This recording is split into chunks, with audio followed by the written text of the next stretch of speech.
What is going on, everybody? Welcome back to another video and welcome to my Week 8 NFL predictions. This week's gonna be kind of a wild one. We've got a lot of high scores and a lot of weird picks, I think. However, last week I did fairly well, so my confidence is restoring. I think we're gonna be back. Anyway, a couple of quick plugs before we get into the video. One, head over to gfuel.com, use code WyattzWorld, save yourself a discount on any G Fuel products. And two, if you're 18 years or older, you can head over to Prize Picks, the daily fantasy app, and use code WyattzWorld to match up to $100 of your first deposit. Remember, guys, always play responsibly, and let's get into the video.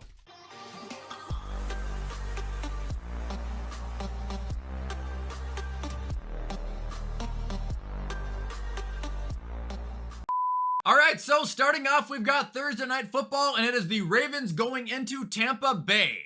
First upset alert, because it is an upset at this point. I'm actually picking Tampa Bay to bounce back and beat Baltimore. Look, Baltimore is not bad, but they still make mistakes, man. They were this close to blowing the game last week. In Tampa Bay, I refuse to believe that they're actually done. Like, I can't actually believe it. I think Tampa Bay is going to come out and score a lot this week, and the Ravens are going to keep up with them, but they're going to make a mistake again, and the Buccaneers are going to grab the game and run.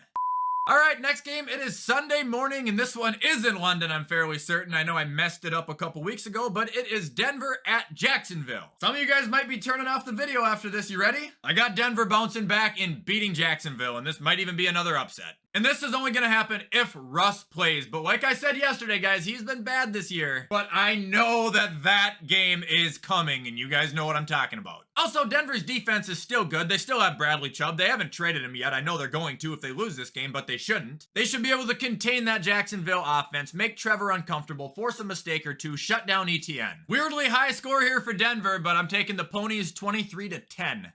Moving on, we got Carolina at Atlanta. Carolina wins 21-17, barn-burning rival game. And yes, I'm a little bit shocked that I'm not picking Atlanta here too. Listen, I definitely think right now Atlanta's got more spark on their offense, but they use the wrong fucking talents. Please, keep throwing to Bryan Edwards and Omalide Zaccheaus. You don't have 2 top 5 picks back-to-back years or anything, you fucking idiots. Like I said, I will never doubt Atlanta's ability to score. They can throw points up out of nowhere, but I just don't think they're gonna win the game.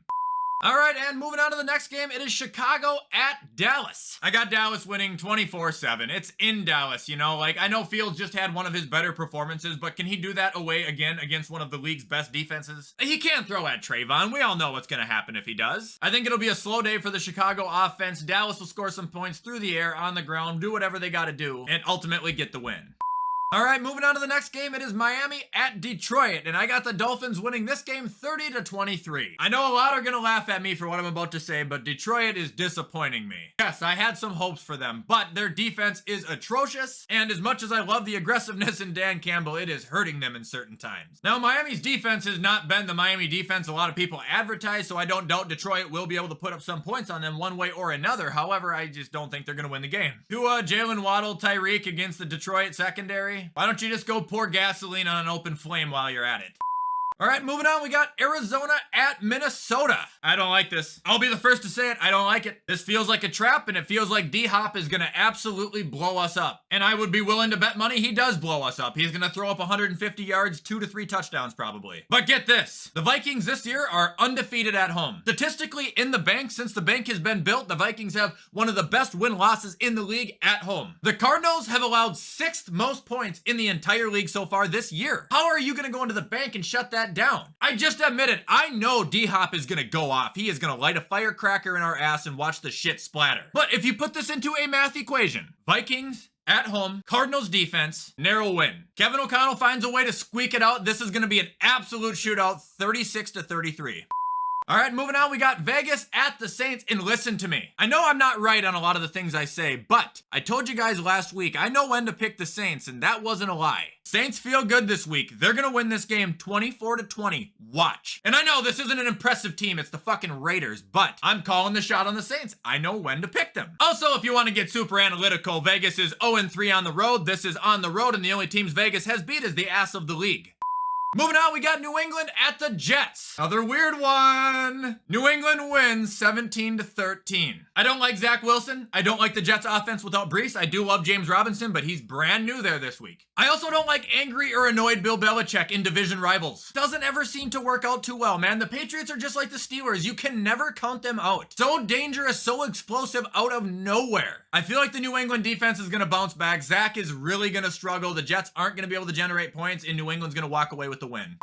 Next game, we got Pittsburgh at Philadelphia. Eagles win 23-17. I don't know why, but this is just, it's going to be close. Like I literally just mentioned about Pittsburgh when talking about New England, you can't count these guys out. They're a different animal every single week. You don't know who you're going to get. Yeah, some weeks they're going to walk out there and get the absolute piss stomped out of them. And then the next week they're going to go out there and they're not going to let up more than 10 points and they're going to throw up 30. That being said, no, I don't think they're going to beat Philly, but like I said, it's going to be an oddly close game. A game that ends with Philadelphia being 7-0.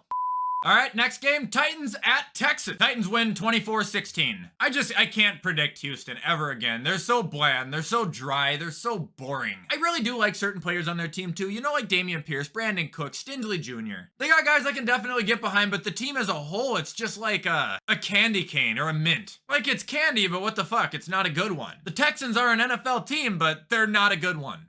All right, moving on to the next game. It is the Commanders at the Colts, and I can't make a decision on this one. It's so weird. It can go either way. I had the Colts, I had the Commanders, I had the Colts. I think I'm going to settle with the Commanders. This is Sam Ehlinger's, I think, first start, or it's one of his first starts. That is going to be tough on Indy. However, I think it's going to really benefit Indy that Gilmore is going to be locking up Terry all game because that is going to limit Washington's ability to drive. I think it's also going to force an interception or two from Heineke because he's going to try and force the ball to his main man. But what is the ultimate deciding factor for this game to me is the fact that the Colts just got blown to bits by the run last week. Ron Rivera is a coach that, he might not be the best, but he's not dumb. He goes out there and pounds that goddamn rock all game long. I bet you Washington can get by 2014.